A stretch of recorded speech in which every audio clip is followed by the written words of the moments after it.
नहीं होगी, वापस मिलेगी, जमा होगा, उसका क्या होगा, बहुत शंकाएं प्रकट की थी। आज मैं चाहता हूँ कि मेरी ड्यूटी बनती है कि मैं नेता प्रतिपक्ष की भावना का सम्मान करते हुए और मैं इस सदन को, सदन के माध्यम से सभी प्रदेशवासियों को बताऊं कि वास्तव में इसका औचित्य क्या है। जैसा कि विदित है, पुरानी पेंशन प्रणाली को दिसंबर 3 में एनडीए की केंद्र सरकार द्वारा समाप्त कर 1 जनवरी 2004 से एनपीएस लागू की गई थी।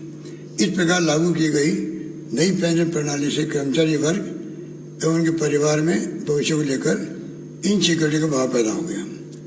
वर्तमान में एनपीएस के अंतर्गत 5,22,962 कार्मिक कार्यरत थे। अभी तक 2,146 कार्मिक एनपीएस से एग्जिस्ट हो चुके हैं, जिन्हें केवल नाम मात्र की पेंशन राशि मिल रही है। एनपीएस के बारे में राष्ट्रीय मानवाधिकार आयोग द्वारा भी केंद्र सरकार से इसके प्रावधानों पर पुनर्विचार करने हेतु आग्रह किया गया था। एनपीएस के बारे में राष्ट्रीय मानवाधिकार आयोग द्वारा भी केंद्र सरकार से इसके प्रावधानों पर पुनर्विचार करने की एक बात तो ये कि उम्मीदवार कमीशन खुद ही कह रहा है कि आप इसको वापस देखो। साथ ही सीएजी की रिपोर्ट संख्या 13 वर्ष 20 में भी नई पेंशन प्रणाली की प्रभावशीलता तथा इसके अंतर्गत कर्मचारियों को सामाजिक आर्थिक सुरक्षा की दृष्टि की गारंटी को लेकर, साथ ही इसके अंतर्गत कर्मचारियों को सामाजिक आर्थिक सुरक्षा की गारंटी को लेकर सवाल उठाए गए थे। इस मुख्य बिंदु निम्न है जो सीएनएजी ने कहा है और जिसके लिए हमारे राजस्थान के ब्यूरोक्रेट रहे हुए जो सीएजी बने गए थे दिल्ली के अंदर, उन्होंने एक आर्टिकल लिखा था इसके खिलाफ में। आपको जान के आश्चर्य होगा, सुखद आश्चर्य होगा कि आर्टिकल लिखने वाला जो व्यक्तित्व है वो खुद ही, जो मैं पढ़ रहा हूँ आगे, इनकी रिकमेंडेशन की एज ए सीएजी रिटायर होने के पहले, और वो आर्टिकल लिख रहे हैं कि ये ऐसी लागू नहीं होनी चाहिए, मेरी समझ के परे हैं। पता नहीं वो किनके दबाव में उन्होंने ये आर्टिकल लिखा है, मेरी समझ के परे। हो सकता है कि दिल्ली से दबाव पड़ा हो केंद्र सरकार का कि आप आर्टिकल लिखो जिससे कि मामला को बैलेंस हो। मजबूरी है, करनी पड़ेगी, आज नहीं तो कल। मोदी जी को भी, सब राज्यों को भी रोक नहीं सकते। माननीय अध्यक्ष महोदय, मैं 2-3 बातें बता के अपनी बात खत्म करूंगा, क्योंकि ये इतना इम्पोर्टेंट मामला है कि इसमें मानव अधिकार आयोग कह रहा नंबर 1, सीएजी क्या कह रहा आप सुनिए। नई पेंशन के लागू होने के 15 वर्षों बाद भी, नई पेंशन लागू होने के 15 वर्षों बाद भी इसके तहत आने वाले कर्मचारियों के लिए सेवा शर्तों तथा सेवानिवृत्ति लाभों के संबंध में नियमों को अभी तक अंतिम रूप नहीं दिया गया है। बताइए आप, नंबर 1। वही सीएजी कह रहा, दूसरा पॉइंट कह रहा है इस बात का कोई संकेत नहीं है कि इस योजना का प्रत्येक 2 वर्षों में कोई बीमांकित मूल्यांकन किया गया है तथा न ही फंड की व्यावहारिकता वायबिलिटी के आंकलन हेतु कोई पद्धति अथवा तंत्र अपनाया गया है। इस योजना के तीसरा नंबर, इस योजना के लागू होने के 15 वर्षों के बावजूद भी ऐसा कोई आश्वासन नहीं दिया गया है कि पात्र कर्मचारियों को इस योजना के तहत 100% कवर किया जाएगा। नंबर 5 में ये भी है, जल थल वायु सेना के कार्मिकों के लिए नई पेंशन प्रणाली लागू नहीं की गई। क्यों? और जो पैरामिलिट्री फोर्सेज है उनको जो है जल थल वायु सेना वालों को तो पुरानी पेंशन, और BSF, CISF, CRPF, ITBP, SSB इत्यादि कार्मिक वो भी यही काम करते हैं, उन्हें भी एनपीएस के तहत कवर किया गया। उनको ओल्ड एज पेंशन लागू नहीं रखी उनके लिए। केंद्र राज्य सरकारों के कर्मचारी जो पूर्ण प्रतिबद्धता कार्य करते हैं, निर्वहन करते हैं अपने कर्तव्यों का, ऐसी स्थिति में 2 अलग अलग प्रकार की पेंशन प्रणाली रखना न केवल भेदभावपूर्ण है बल्कि नैसर्गिक न्याय के सिद्धांत के विरुद्ध भी है। ध्यान देने लायक बिंदु यह भी है कि द्वितीय राष्ट्रीय न्यायिक वेतन आयोग, सेकेंड नेशनल जुडिशियल कमीशन ने भी 6 फरवरी 20 को दी गई अपनी रिपोर्ट में इसे अनुपयुक्त मानते हुए न्यायिक कर्मचारियों के लिए, जजेस, तमाम जजेस के लिए, सबके लिए ओल्ड पेंशन लागू करने की सिफारिश की है। ह्यूमन कमीशन, जुडिशरी कमीशन और सीएडी। जो कार्मिक अपने जीवन के 35 वर्ष सरकारी जनसेवा को समर्पित करता है, उसके लिए सरकार का दायित्व है कि उसे रिटायरमेंट होने पर उसे आर्थिक सुरक्षा की गारंटी मिले।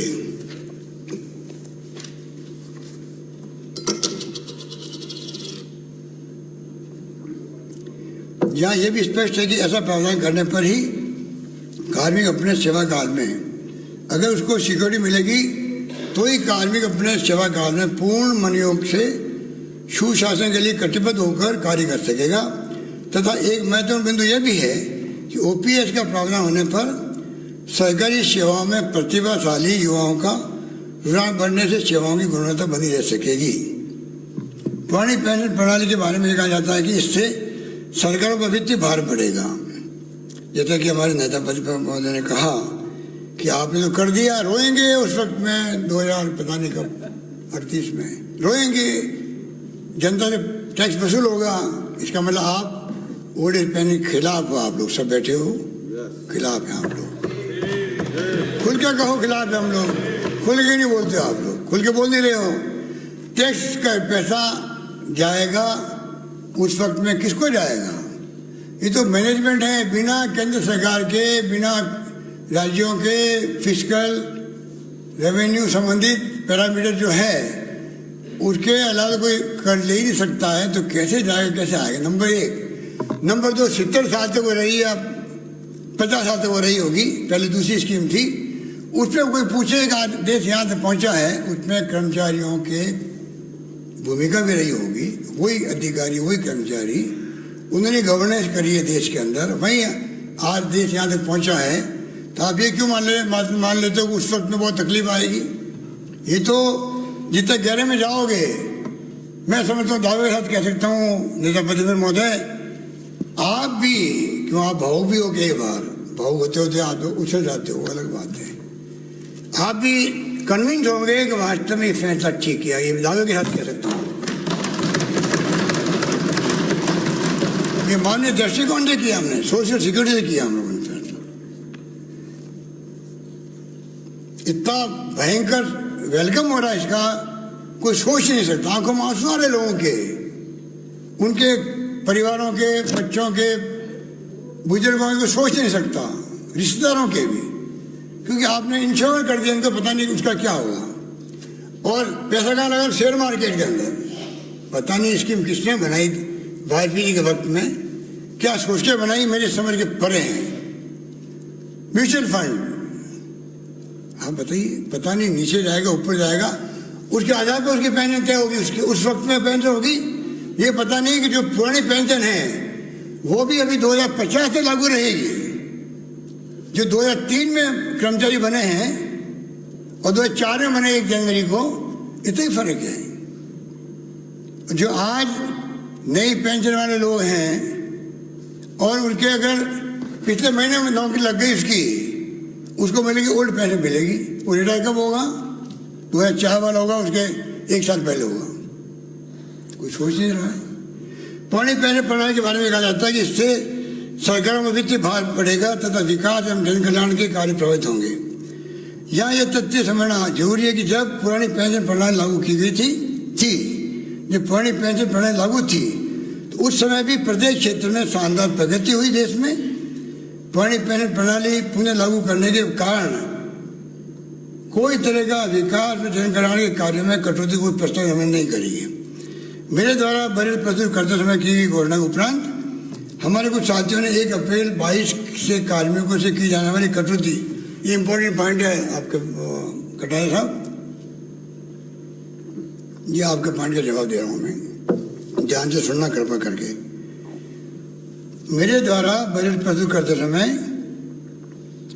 की गई घोषणा के उपरांत हमारे कुछ साथियों ने 1 अप्रैल 22 से कार्मिकों से की जाने वाली कटौती के बारे में संशय होना स्वाभाविक है। इस भ्रांति को समाप्त करने की दृष्टि से अब मैं 1 जनवरी 2004 एवं इसके पश्चात नियुक्त कार्मिकों से की जाने वाली 10% की मासिक कटौती को 1 अप्रैल 22 को दे वेतन, मतलब 1 अप्रैल आने वाली को समाप्त करने की घोषणा करता हूं।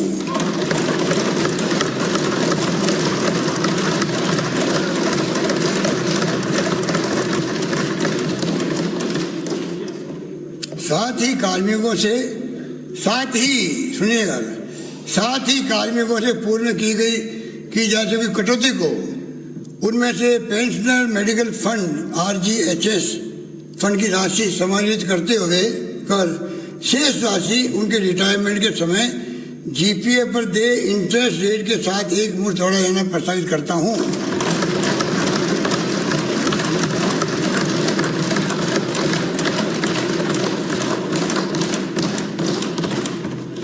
अप्रैल 22 से NPS के अंतर्गत होने वाली कार्मिकों की प्रति माह 10% कटौती बंद होने से अप्रैल से बढ़ा हुआ वेतन मिलने लगेगा, मतलब 1 तारीख से ही मिलने लग जाएगा, 1 तारीख से और इसमें पता नहीं आप देखेंगे इसका जो फायदा है वो क्या मिलेगा, वो कल्पना नहीं कर सकता। उनको 25,000 से लगाए कि 60,000 तक, और मोदी जी ने जिस दिन कर दिया ऑल इंडिया सर्विसेज के लिए तो उनको अलग मिलेगा। अभी तक उन्होंने किया नहीं है, ये उनको पता नहीं है कि 2004 वाले जो कर्मचारी अधिकारी हैं ऑल इंडिया सर्विसेज वाले, ये 30 साल बाद में रिटायर होंगे ना तो कैबिनेट सेक्रेटरी भी होंगे, फाइनेंस सेक्रेटरी भी होंगे, और उस वक्त में स्थिति बनेगी जो आज हमने किया है वो काम या फिर अपने हाथ से करेंगे बैक डेट के अंदर। अच्छा है मोदी जी को टाइम रहते हुए हमारे फैसले को मानते हुए डिक्लेयर करना चाहिए पूरे देश के अंदर।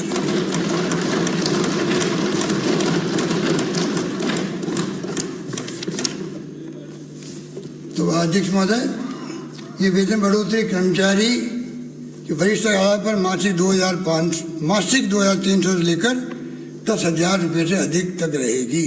मासिक 2,000 से 10,000 प्रति माह।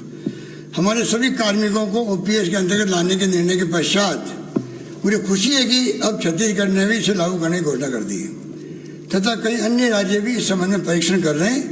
अन्य राज्यों के कार्मिकों के साथ साथ केंद्रीय, सेंट्रल एवं अखिल भारतीय सेवा के कार्मिकों को रिटायरमेंट पश्चात आर्थिक सुरक्षा गारंटी प्राप्त हो सके, इस हेतु मैंने माननीय प्रधानमंत्री जी से आग्रह किया है कि वह भी ओल्ड पेंशन स्कीम लागू करने का कृपा करें। माननीय अध्यक्ष महोदय, इन्हीं शब्दों के साथ में मैं अपनी बात समाप्त करता हूँ। सभी माननीय सदस्य